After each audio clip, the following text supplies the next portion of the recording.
Baik. Siapa mereka? Innahum fityatun amanu bi rabbihim. Mereka adalah para pemuda yang beriman kepada Tuhan mereka.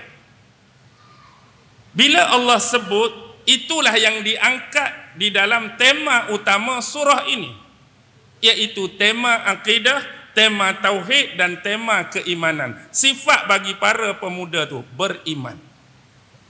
Benda inilah yang paling penting. Cerita nombor satu, akidah mesti nombor satu, iman mesti nombor satu, kepercayaan mesti nombor satu. Itulah yang ditekankan dalam agama kita, dan tema keimanan, tema tauhid itulah yang Allah nak angkat melalui sifat pemuda yang melarikan diri. Tuan-tuan tahu kan 4 plot dalam surah Al-Kahfi. Nombor 1 ialah plot fitnah pada akidah. Nombor 2, kisah pemilik 2 kebun adalah plot fitnah kepada harta, dunia, material. Dan plot yang ketiga, kisah Nabi Musa dan Nabi Khidir adalah plot fitnah kepada ilmu dan pengetahuan. Dan plot yang keempat, Iskandar Zulkarnain Ya'juj Ma'juj adalah plot fitnah kepada kekuasaan dan kepimpinan. Jadi apa yang kita hadapi dalam dunia hari ini, sampailah dunia akan dikiamatkan oleh Allah, tuan-tuan akan menyaksikan 4 fitnah besar ini. Akan datang fitnah pada kepercayaan, pada akidah, pada keimanan kita. Akan datang fitnah pada godaan dunia, material. Akan datang fitnah pada ilmu, pada maklumat, pada informasi. Akan datang fitnah pada politik, pada penguasaan, pada kepimpinan. Itu hak paling besar, kalau tuan-tuan perhati. Dan bila keimanan ni dikaitkan dengan siapa? Fityah. Apa dia fityah? Pemuda. Inilah pentingnya semangat kepemudaan dan kepemudian. Sebagaimana slogan keperibahasa, pemuda harapan bangsa, pemudi tiang negara. Nak habaq pentingnya konteks kepemudaan dan kepemudian dalam mana-mana masyarakat, mana-mana wilayah, mana-mana kawasan, mana-mana negeri, mana-mana negara sekalipun. Pentingnya orang muda, kekuatan orang muda, kecerdasan orang muda. Orang muda ni satu aset yang cukup penting. Yang inilah yang Allah suruh jaga, dan bagaimana cara kita nak mengacuan dan bentuk mereka menjadi sama seperti sifat yang Allah sebut, pemuda yang beriman. Kenapa pemuda? Dalam ayat Inna ja'alna ma'alal ardi zinatan laha linabluwahum ayyuhum ahsanu amala. Sesungguhnya kami menjadikan apa-apa yang berada di atas permukaan bumi ini sebagai perhiasan baginya, untuk kami menguji siapakah yang lebih baik amalannya. Muda dan tua memang kita kata perbezaan dari sudut umur, perbezaan dari sudut ilmu maybe, persamaan dari sudut pengalaman maybe, persamaan dari sudut sifat kematangan maybe. Tetapi apa yang kita nak sebut ialah golongan muda yang Allah sebut inilah yang paling mudah terkesan, yang paling mudah terbuka dan terdedah, yang paling mudah tergoda dengan godaan dunia. Orang hak kata pemuda-pemudi inilah yang paling mudah terbuka dan terdedah dengan hambatan materialisme. Hak kata pemuda-pemudi inilah yang paling terbuka dan terdedah dengan hambatan dunia. Hak kata hak muda, hak kata hak mudi inilah yang paling sukakan bentuk-bentuk kemasyhuran, populariti, glamour, terkenal, follower tu, follower ni.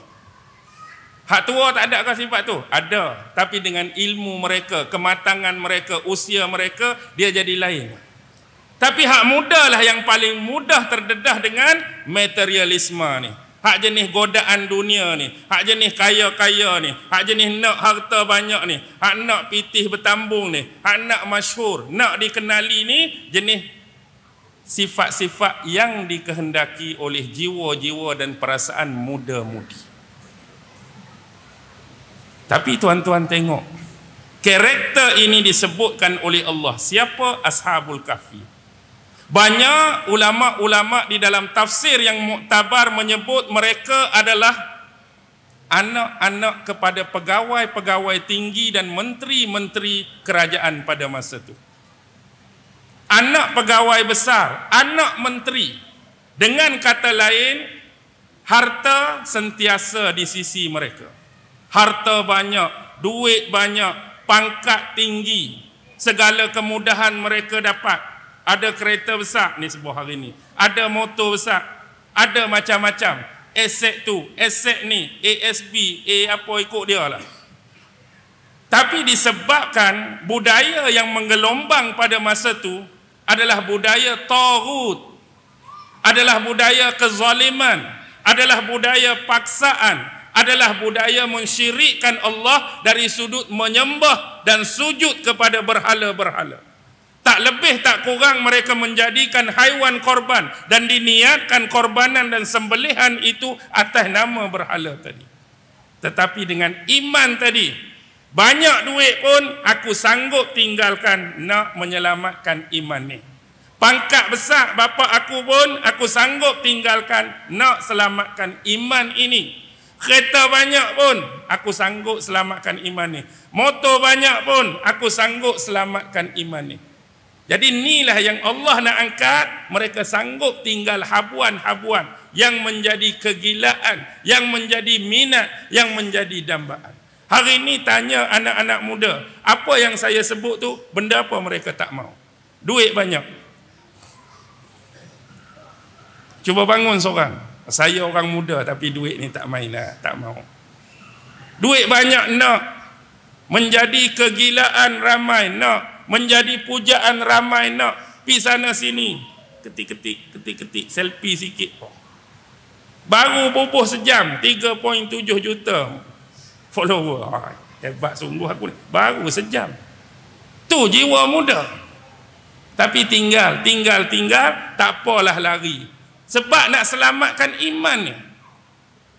Jadi poin penting ialah apa? Allah nak mengajar kita supaya kita mengacuan dan membentuk inilah generasi pemuda yang sanggup jaga, yang sanggup harungi segala musibah, segala bala, segala bentuk-bentuk ujian ni demi nak menyelamatkan iman. Tuan-tuan, boleh bayang tak kalau seorang anak muda yang diacuankan dengan benda yang sebaliknya? Anak-anak muda yang sepatut beriman, mereka diacuankan dengan budaya syirik, mereka diacuankan dengan budaya khurafat, mereka diacuankan dengan budaya dongeng, mereka diacuankan dengan budaya yang lara, yang tak apa-apa. Yang sepatutnya mereka taat mengibadahi Allah, mereka tinggalkan solat, mereka tinggalkan puasa, mereka tinggalkan arahan-arahan, mereka tinggalkan perintah agama dan mereka ramai-ramai bangkit melakukan perkara yang menjadi larangan Allah. Cuba tuan-tuan fikir satu masa, generasi yang berada di atas, yang mungkin sekarang memegang tampuk kepimpinan, tampuk pemerintahan, satu masa mereka akan berumur, satu masa mereka akan tua, satu mereka akan lelah, sampai masa mereka akan pencin, sampai masa mereka akan tak larat. Siapa yang akan mengisi barisan-barisan itu?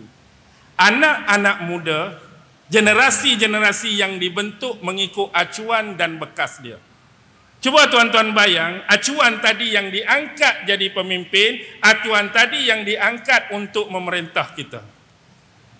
Yang terdedah dengan budaya syirik, yang terdedah dengan budaya khurafat, yang terdedah dengan budaya dongeng, yang tinggalkan ajaran agama, yang buat apa yang agama larang. Kalau itulah training pada mereka, kalau itulah ilmu yang diberi pada mereka, kalau itulah pengalaman hidup yang ada pada mereka, itu jugalah yang mereka akan kongsi dan deliverykan pada orang-orang di bawahnya. Tuan-tuan nampak tak kesannya? Jadi kalaulah pemuda tu sudah dibentuk dengan iman, dengan syariat, kalau mereka ni naik, hak itulah akan kongsi dan deliver apa yang ada pada mereka. Kita tak perlu tuduh siapa-siapa, hujum siapa-siapa, perhatikanlah apa yang sedang berlaku. Itulah dia punya sifir. Kalau ini naik, itulah dia akan kongsi, itulah dia akan deliver. Dan kalau sebaliknya itu yang naik, itulah yang dia akan kongsi,